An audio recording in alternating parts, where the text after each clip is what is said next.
Welcome to the Burgundy Gold Knuckleheads podcast. You know the drill. You know the man right over there. My main man, Reggie. What's up, Reg? What's up, Ken? What's up, baby? Man, it's been a minute, hasn't it? Man, it seems like it's been a long time. Yeah. You know, you've been traveling the world. For everybody that's been wondering where Ken at, where in the world is Kenny J? Yeah, it's been my turn. You know, I was on a Greyhound bus everywhere that I traveled. I'm not like you. You know, I'm not big time up front, champagne. But me and the Greyhound bus, we made it, here and there and everywhere. And Great Greyhound, yeah. huh? What's That's that? what we're doing. That's what we're doing today. That's Greyhound. that's how I roll. And it's a slow roll, right? I'm not Negative. flying high like my main man Reggie. Shout out to Reggie. Yeah, that's right. You live it, man. You live it. You just tell me all about it. Don't leave me in the dark. All right, let's switch gears here. My man is on it. He's back like he never left. Oh yeah. You know, he's doing his thing. So, but it has. Yeah. So what? But it is good to get back together, man. I was gonna say it's been a minute, man. We between just personal time off, vacationing, and work and everything that's what we call life. Yeah, it's been a little slow period for everybody, man. Not only ourselves, but other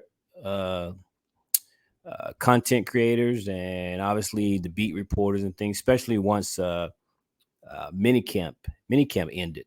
Right. And once that ended, man, it got pretty slow. You know, the players are off, and we've been had our fingers crossed that everybody stays out of trouble. And we've been hoping that we didn't hear any more of our players that were caught up in the NFL gambling scenario. And as of right now, other than was it Shaka Tony? Shaka Tony, yeah. Shaka Tony, I think is the only. he's the only Washington player that got caught up in that gambling thing. But it's been pretty quiet, man. Yeah. Other than I think the news that should be coming out next week, it's been pretty quiet in DC. Yeah, and to your point, we've been traveling. The way the travel ended up working for me personally ended up, just working out perfectly for that downtime of the season. Right. And so it is good to get back on the focus on football here. I think we're down around 60 days to opening day, a week and a half to 2 weeks from the time of this podcast to the beginning of training camp.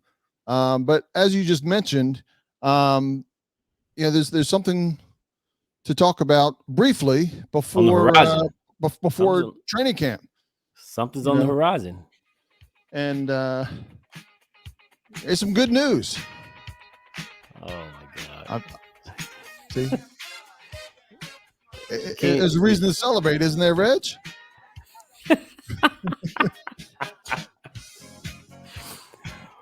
Whew. You know what? Are you? You never prepared for this. I always got something for you, Reggie. I see that. And go ahead, Reg. Tell them what's going on, man. Well, Ken is in what was it, the 70s? 70s celebration mood. I think that's 80s. Okay. It's a celebration. It is a celebration, right? Man. Everybody's. Do you have something more modern that I should be playing within the last that's for celebration in the last 5-7 years?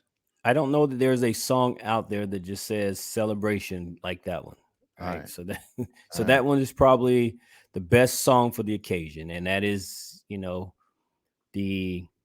what is supposed to be the official sale date of the team from Dan Snyder to the new owner, and just like that, man. I forgot the guy's name. Josh Harris. Josh Harris, and so all the reports out there is that July 20th is the new date that the NFL will vote in Josh Harris as the new owner of the Commanders, and so there's a lot to be celebrated, man. It's been a long time coming. That here we are today. We're roughly a week away from having a new Yeah, owner. yeah, and it's funny because like as things are going out, if this would have been, I mean, I'll go back to, and maybe this is before your time, or I know it isn't, but the old Jack, prior to Snyder was Jack Kent Cook, and Jack Kent Correct. Cook passed away for those that didn't know, and his family sold the team, and Snyder ended up getting the team, right? But when Jack Kent Cook obviously passed, but in his transitioning to the new owner, there was a lot of reflection of the Jack Kent Cook era because he had it for 20 years or Right. longer also, right? He had it for all the Super Bowls and all the highs and lows, because Washington wasn't very good. They just before Joe Gibbs came, right? Right. You had the era with uh, Bruce Allen's father, George Allen, and then there's a lull between the time, and then Gibbs came along and turned it around, and there's a lot of positive things said about Jack Kent Cook, um, but there's not going to be anything positive said about Dan Snyder, as and all the way around, right? How he ran the team, nothing good. How he interfered with the coaches and the staff, determining the talent that we had, whether it was drafting a free agent. He interfered with all that, as well as outside, and we know all the scandals and everything going on. That, I mean, we had Megan on, and she talked about, you know personally, how Yep. how, how a lot of that happened, and moved towards the push of the team. And as you hear right now, former coaches and former players, nobody is saying anything positive, and No. and and No. I, and I know it's not the time because everybody's kind of bandwagon on him, but I don't think you're ever going to hear anything positive about Dan Snyder. No, I don't think so at all. I think Dan Snyder will be synonymous with a terrible owner and a terrible tenure. Excuse me, as owner of the team. Right. No one is ever going to say anything positive in a positive light for Dan Snyder today, tomorrow, and down the road.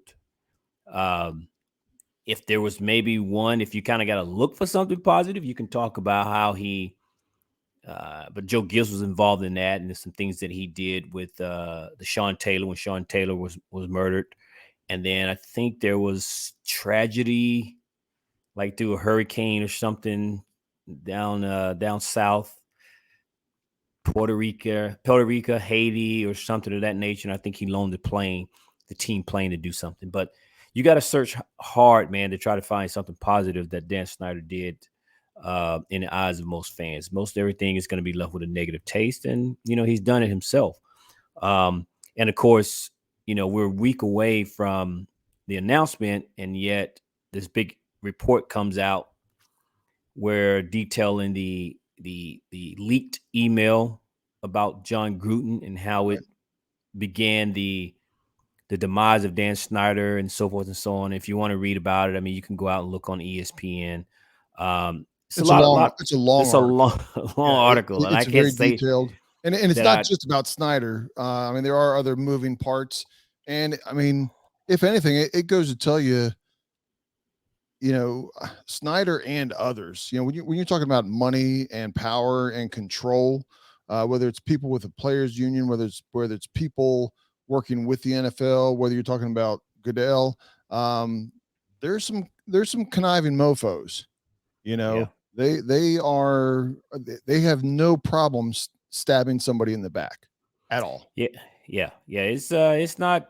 It's yeah, and I'll be honest. There were some things I didn't want to read in the whole article, but again, to your point, it's not just about Dan, but Dan's leaking of the emails seemed to be the catalyst for a lot of things to take place. Right. And with you've got some insight to the DeMar Smith, the president of the Players Union.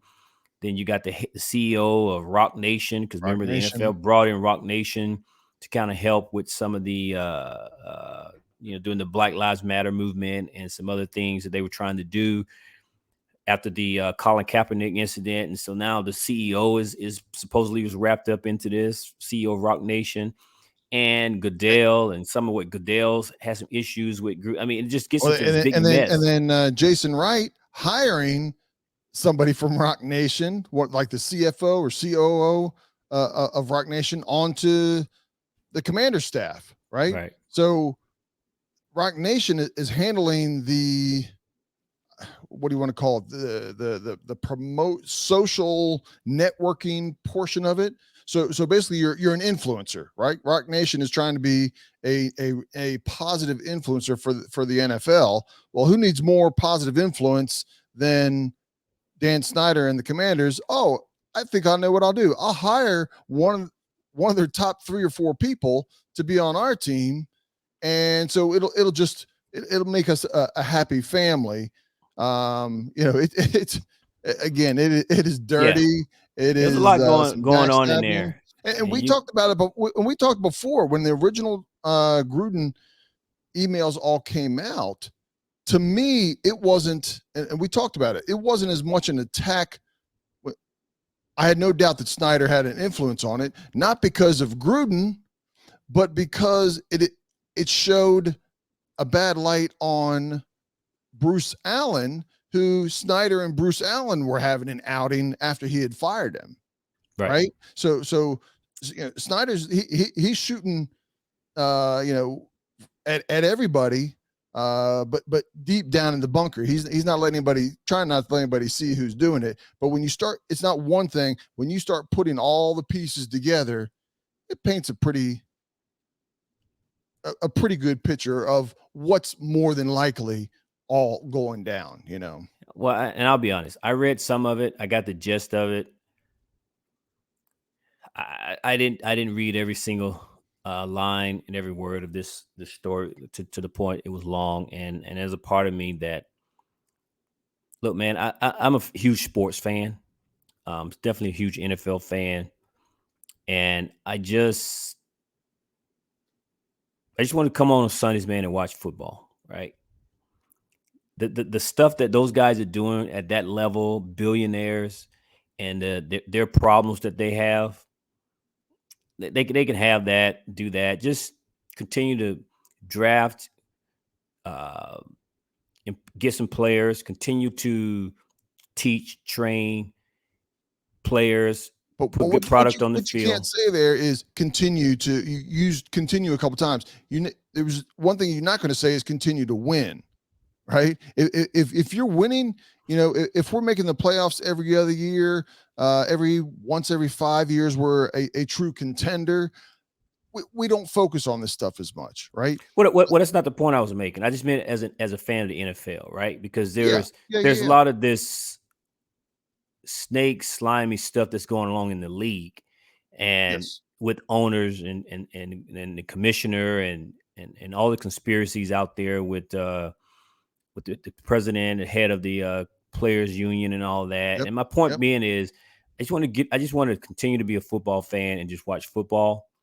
Those guys are going to do their shady business at a billionaire level. That's not going to right, change right. with the outing of Dan Snyder. Um, some people want Roger Goodell gone. They're going to bring in the next guy, and he's going to do a lot of the same stuff. So my point being is, I'll just let them continue to do that. I'll just continue being a fan, watching football on Thursdays and Sundays. Right. But at this point, though, uh, next week, Dan Snyder's supposed to be gone. We no longer can talk about the guy.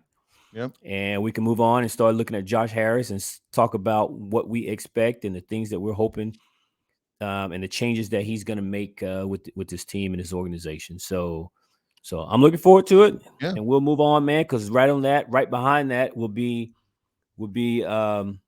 training camp, Training camp. and that brings us to what this episode is about: training camp.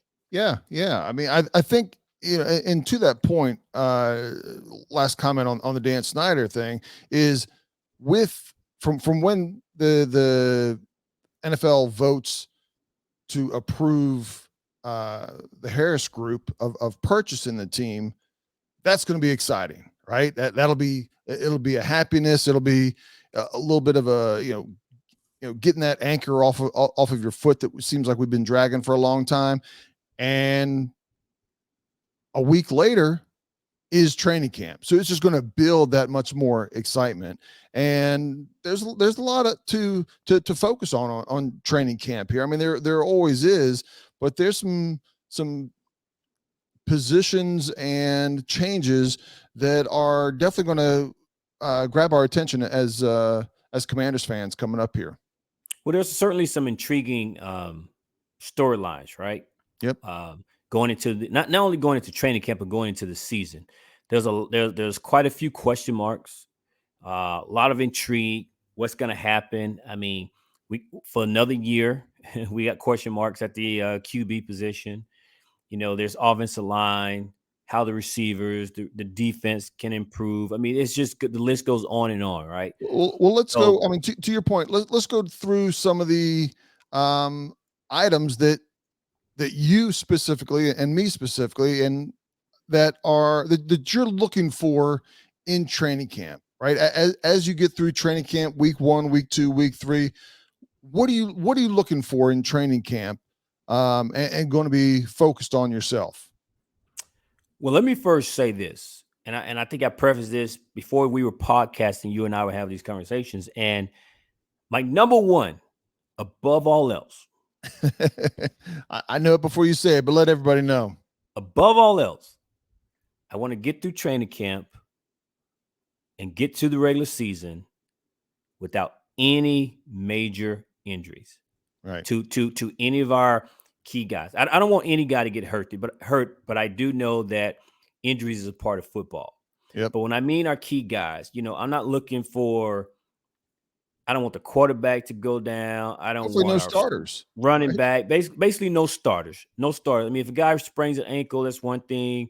Tweak a hamstring, but I don't want anybody going on injured reserve, season-ending injury due to training camp and preseason. So above all else, that is always going to be my number one hope Right. out of training camp. And a big part of that, specifically on the offensive side, is because this is a new system, and we've all talked about this team cannot get off to another slow start. We can't afford it based on our schedule. We can't afford to get off to a slow start. And with this being a new offense, I don't want guys to be injured. I need them on the field, getting the reps, going through all the reps. Mental reps is cool, man, but there's only so much mental reps you can do. So I got to have everybody specifically on the offensive side, because on the defensive side, it's the fourth year in the system. So most of the guys were starters. They played. They've been in the system. But, man, on the offensive side, they're implementing. I need you getting the reps, physical reps. So Right. no season-ending injuries. But back to the point that you mentioned. What am I looking for to get out of this preseason? I mean, out of training camp? Outside the obvious? Well, With let's hit the obvious first. Okay, well, the obvious is going to be Sam Howell, right? Right. And but the thing about Sam is I'm going to have to continue to tell myself that Sam is a rookie, Right. and we can't think that because of the one game that we saw in Dallas that he's going to hit the ground running with that. If he does, boy, the league's going to be in trouble. But the reality of it is there's probably going to be some growing pains. But what I want to hear coming out of training camp is I want to hear all the good reports. Not that I'm saying don't tell me negative, but I'm hoping that there'll be very little negative, and all we're hearing is about, man, he's grasping the offense, he's taking control of the offense. I can see right now in training camp, this guy's going to be the week 1 starter, as opposed to he's still battling with Jacoby Brissett. Right. I want to hear that, man, he has since minicamp, and then we had the little lull in between. Man, he's worked on his game, and boy, he looks like he is ready to go. He's got accuracy. He's hitting receivers. I mean, there's a report. That's what I want to hear, that Sam Howell's growth has continued to be on an upward trajectory. And, man, that way we're excited about this guy and excited about this team, because one thing we got is weapons. But this team is only going to go as far as the QB takes us. And so I want to hear that Sam Howell is doing really well in training camp. And absolutely right. That is the elephant in the room is Sam Howell. And the big question mark on Sam Howell is why Vegas has us at, I believe, 6.5 wins, right? Initially that sounds like it's, pretty low, but if Sam Howell is just a generic run of the mill quarterback, that could happen, right? But I don't think so. I I don't think so, think, brother. yeah, I don't think he's that bad, right? I don't think he's bad enough to be under 6.5 wins. You can throw in some injuries and things like that, but I don't think he's bad enough to be under 6.5 wins. The reason why I say I don't think so is because even if Sam Howell, let's just say Sam turns out to not be the guy, right? I still think you're going to get quality play out of the quarterback position from Jacoby Brissett. So with this team, I don't think we're a 6.5. I mean, we'll get into that later in some other podcasts. Sure. But I don't think that this team, with what we expect out of our defense and what we expect out of those offensive weapons and what Eric Bieniemy is going to bring, even if Sam Howell falls flat on his face, I think the experience and the veteran leadership of Jacoby Brissett is going to make the difference. And I think he'll still get us more than 6.5 wins. Yeah, and I don't disagree. I mean, we're not trying to predict a number here right now. But yes, I think 6.5 is too low. Agreed. Maybe it's 7 wins, right? But I don't see it being 4, 5, 6 wins. Agreed. That's just me. And another thing I want to see, I mean, he's, to your point, he's going to make mistakes. He's going to make mistakes in training camp, and he's going to make mistakes throughout the season, right? Veterans still make mistakes. But what I want to see and hear about is not making the same mistakes over and over and over again. And where I'm going to look for, not just on Sam Howell, but for some of the other things we're going to talk about, I want to hear from the reporters, right? The coaches are going to do nothing but pump Sam Howell up. Correct. Right. You're not going to hear hardly anything negative. The most negative thing they're going to say is, well, he needs to work on this a little bit more. Right. When you hear that, that means he's not doing well at all from a coach's perspective. I'm going to be listening to the beat reporters and the Washington Post reporters and other people that are there watching practices almost every single day and listen to their views and the growth of Sam Howell.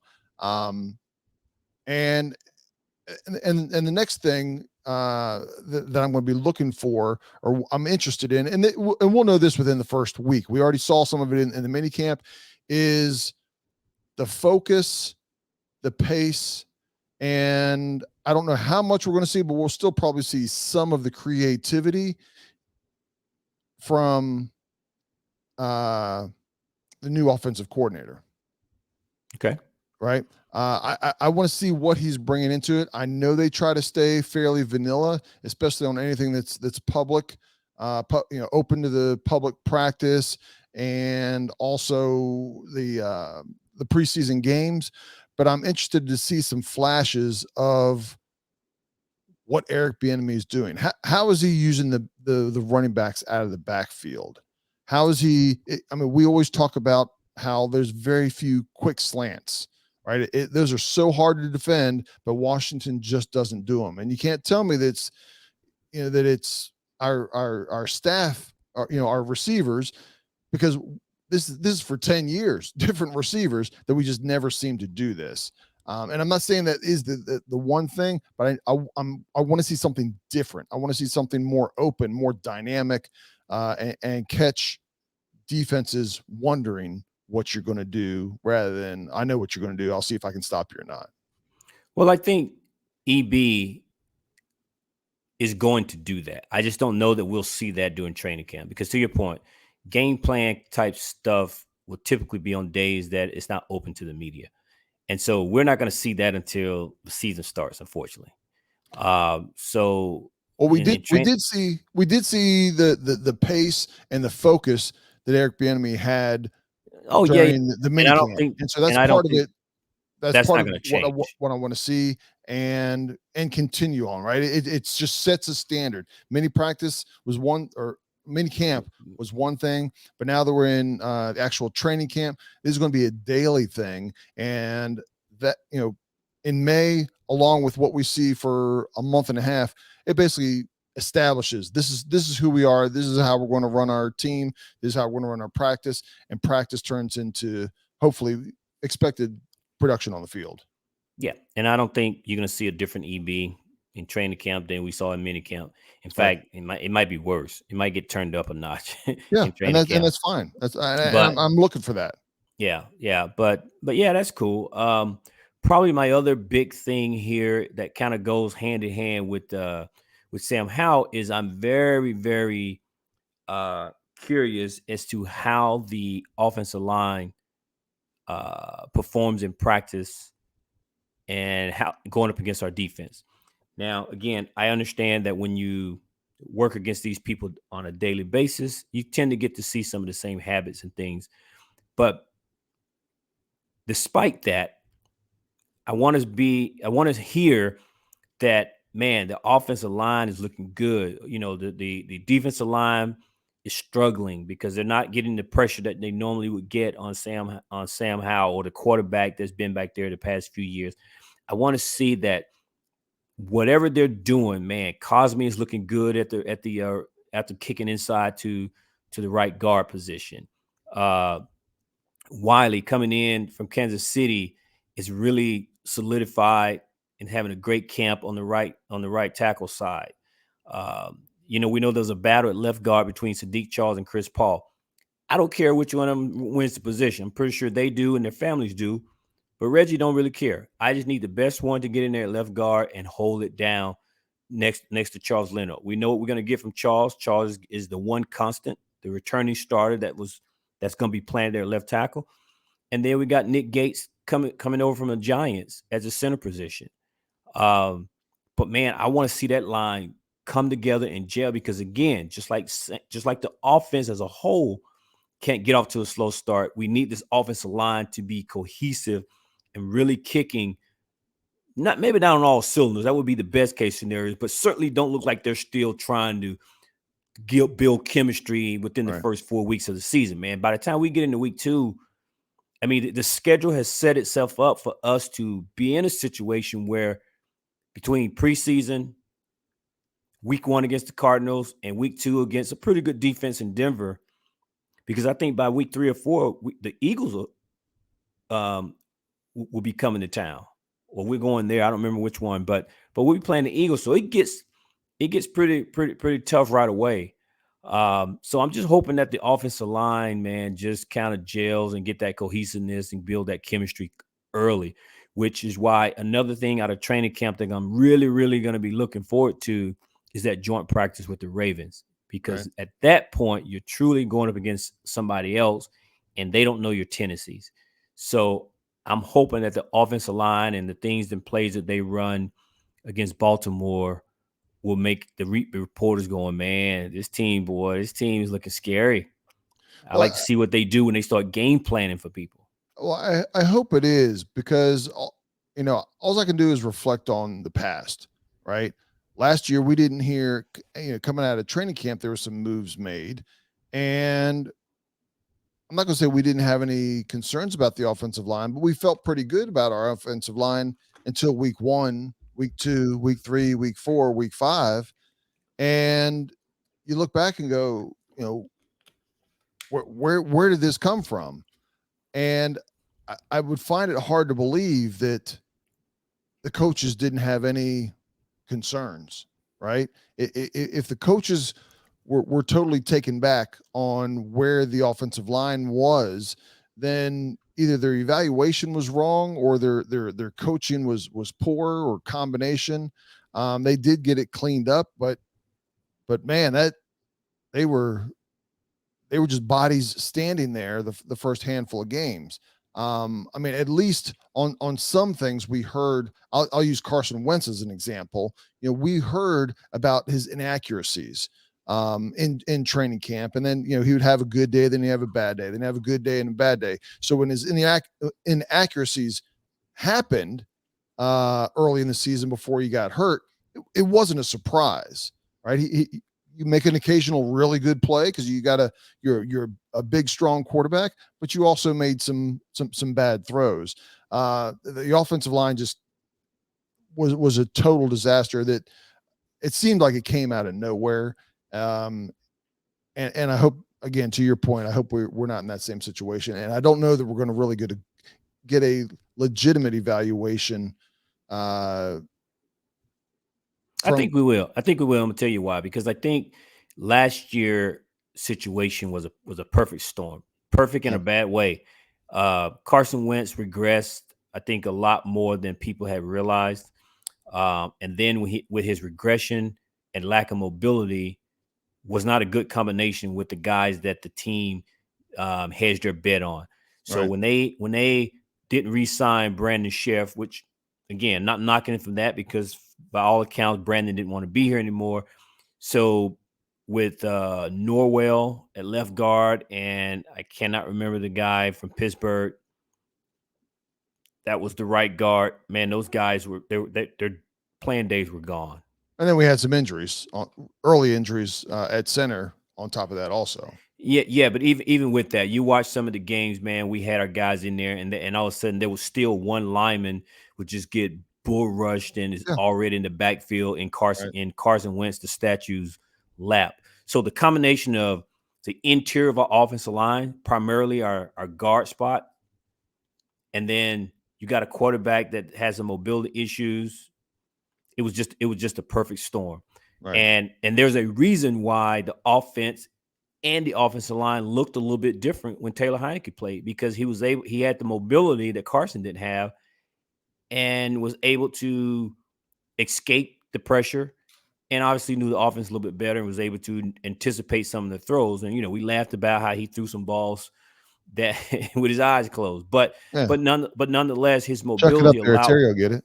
Yeah, Terry's down there somewhere, right? Right, But his mobility allowed him to extend plays and keep some of the pressure away, whereas Carson was not able to do that. right, And so again, the regression of Carson and the interior of our offensive line just being terrible, man, was a perfect storm and a bad situation for Washington and the coaches and the fans alike. So I say all that to say I don't think that's going to be the case. I think they've done a huge upgrade to the line right. across the board, and then of course the one Sam Howell.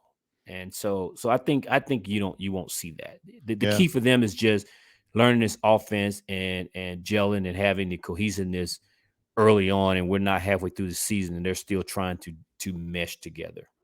yeah.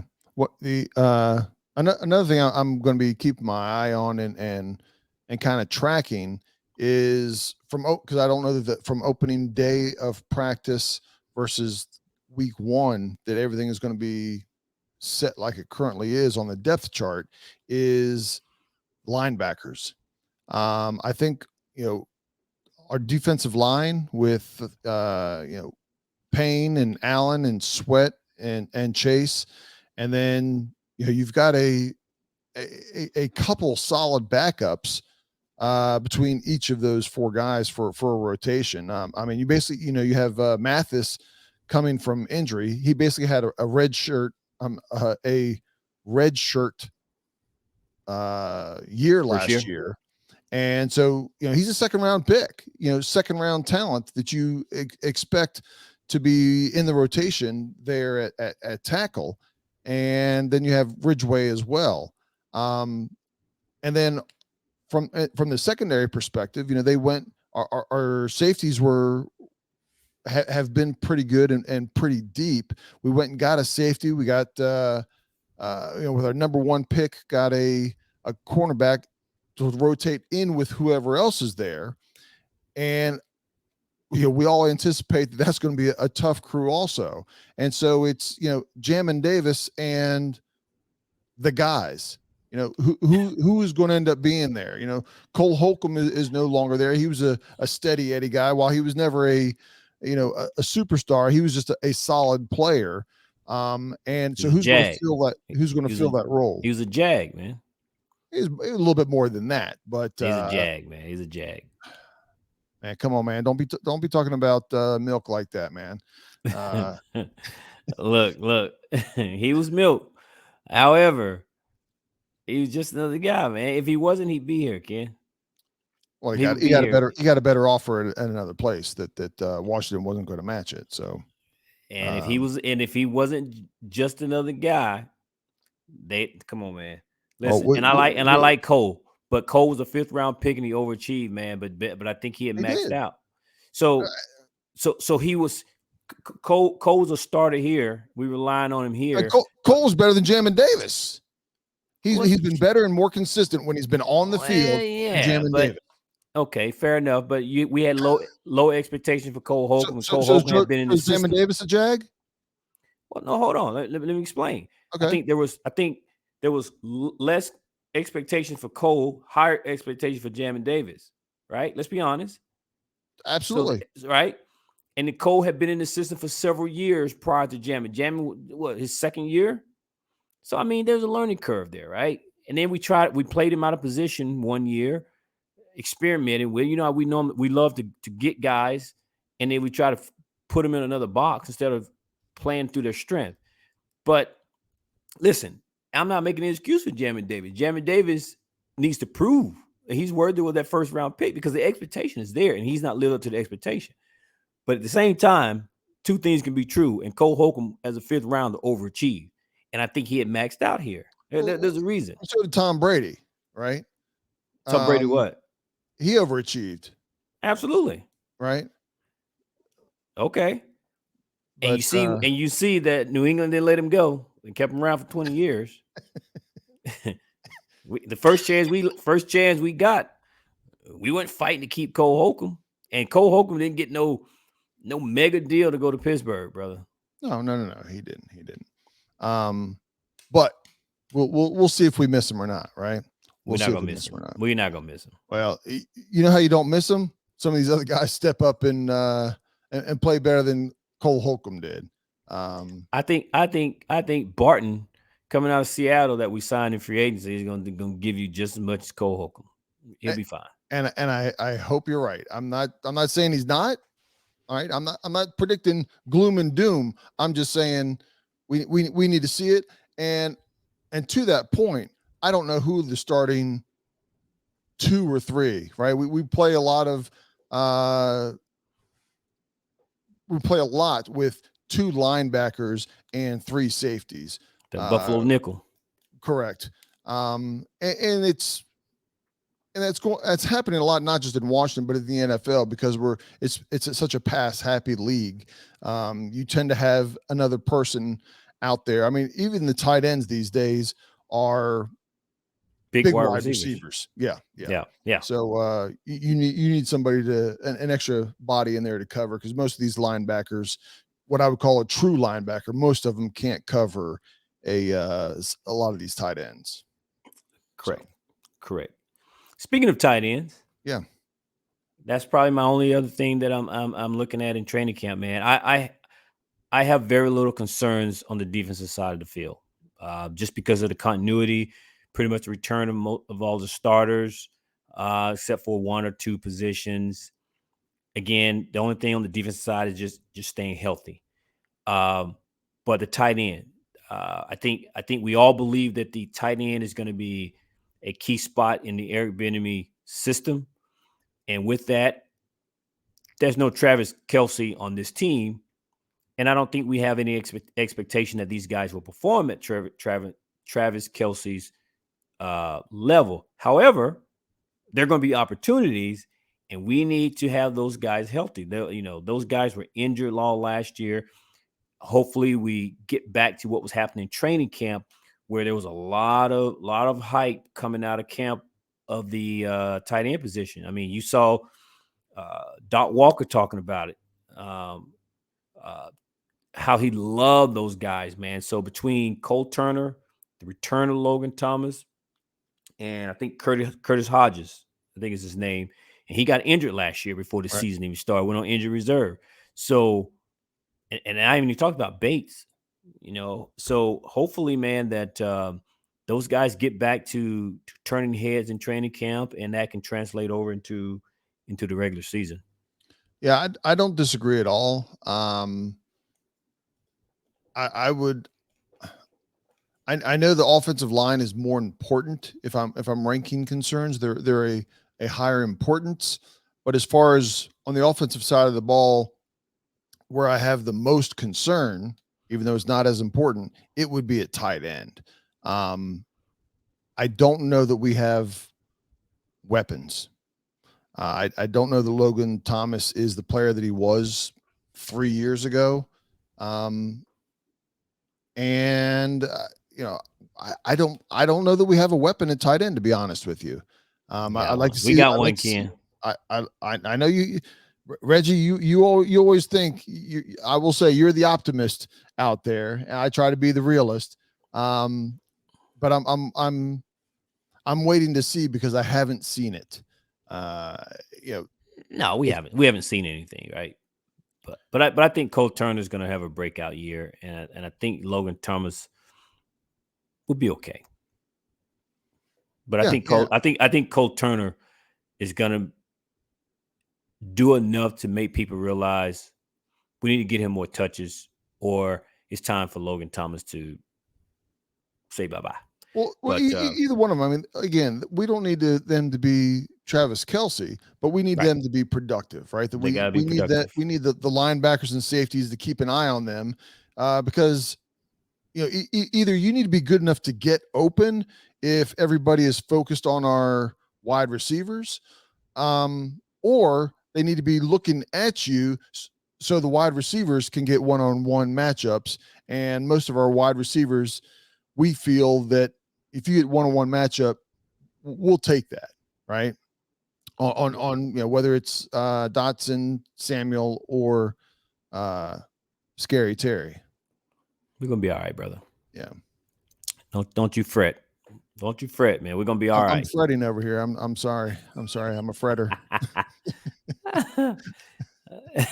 uh, but and there's, like I said, those are my main concerns. Um, I think I brought up earlier about the linebacker. If the linebackers can raise the bar from where they were last year, and I'm not talking dramatically, if they can raise the bar from where they were last year, this defense is going to be something special, right? Defense gonna be I've been fine, saying Ken. wait. I've been saying wait and see, improve it. I'm going to tell you right now, if the linebackers step up just 10% better, 15% better than they were last year, is going to be a tough defense, man. I'm going to go ahead and say it. I'm not the first. I'm not going to be the last. This defense is going to be tough this year, man. So this is optimistic Ken here. When it comes to the defense, absolutely. Defense is gonna be fine, man. You got Jonathan Allen and Payne that are already established, right? They're going to do their thing no matter what. And then you got the two defensive ends. They're playing for contracts, right? We're gonna be fine, Ken. I'm trying to tell you. So we're gonna be fine. So they're going to be extremely motivated, right? Don't worry about the defense. As long as they stay healthy, we'll be just fine. Well, everybody needs to play the role, and that's why I said if the linebackers step up, it's going to be it'll go from a very good defense to a dominating defense. Stay tuned. Stay tuned, brother. Stay tuned. Get your popcorn. Well, man, it's been fun. It's been fun to get back on the horse and do this again. Just like everyone else, I think as we ramp up toward the season, so will we. Oh, absolutely. More podcasts to come, more things to discuss, more things to talk about. And so we're getting excited about it. I know Ken said the season's kickoff is probably like 60 days away. Man, it seems like forever to me, but I'm taking it in baby steps and phases. And so right now it's the training camp. Once we get to training camp, then the next phase for me is going to be preseason. Yeah. And once we get to preseason, then I'm like, okay, it's regular season. But right now, I'm just trying to get to training camp. But the season is upon us. It's not very far away. And so Start again, start get online and order your hats and t-shirts and everything that you need to upgrade now so you can have it for opening day. You know, whether you're at the game or whether you're at the local bar, whether you're sitting with your wife and kids, you got to have new gear opening day. You got to have something new opening day. It's all the same. It's burgundy, gold, or white with a W. With a W in the win column, ultimately, right? So but Reggie, you come every year with something new. When you come rolling in, strutting on in like a proud peacock with whatever new gear that you have. And if I don't say, hey Reg, man, you got a new hat. You got just to smile lying, like, man. yeah, you noticed. You Man, noticed. you just lying. Come on. I'm not lying. I'm not lying. The people at the bar back me up. People at the bar. He doesn't do it on week 4, week 7. He does it week 1. Coming on like a new kid, the first day of school. He's got his outfit already picked out 2 weeks before. Oh God! So we're gonna end this. Mom, iron the shirt. Iron the shirt. I can't go to school with wrinkles. Come on, man. So we're gonna end this the way it started. I see. So where you stopped telling the truth when you said I come in if you hadn't noticed. I do usually come in with a new hat or something. Right? see, keep on going. That's probably true. It's a new hat, but it ain't like Ken. You haven't noticed my hat. You didn't see it. No, it's they get a new hat, man. They usually come out with something new, so I get a new hat. And that's usually it. He's got a little special walk when he comes in with something new. I'm just going to tell you, ladies and gentlemen, I'm just pulling back the blinds a little bit, let you know the world. And I appreciate it. I like it. You just flat out lying, but that's all right. I know we'll end this the same way we started. That's all right. That's all good though. But I'm a fan. I'm a fan of the squad, man. So it is what it is. And I'm trying to think. I don't have a new hat. I don't have a new hat for this season, but it's all good. But anyway, we're gonna wrap this thing up, man. It's been good. It's been fun, and we'll be back with a new episode, most likely right before training camp. And we appreciate you tuning in, listening to us. It's been a while, so I want to shout out to all the people that do follow us and interact with us on Twitter. Give us a follow. We're at the 2 Knuckleheads. That's DA, the number 2 Knuckleheads. They're on Twitter, and that's where we spend most of our time. But you see that logo right behind Ken there. You can Google us on any platform and pretty much find us, and because it's the same logo on all of our stuff. So try to keep it simple for everybody. But on this note, man, we're gonna shut it down. Appreciate you tuning in. Appreciate you listening. And as always, peace out. Peace out, Knuckleheads.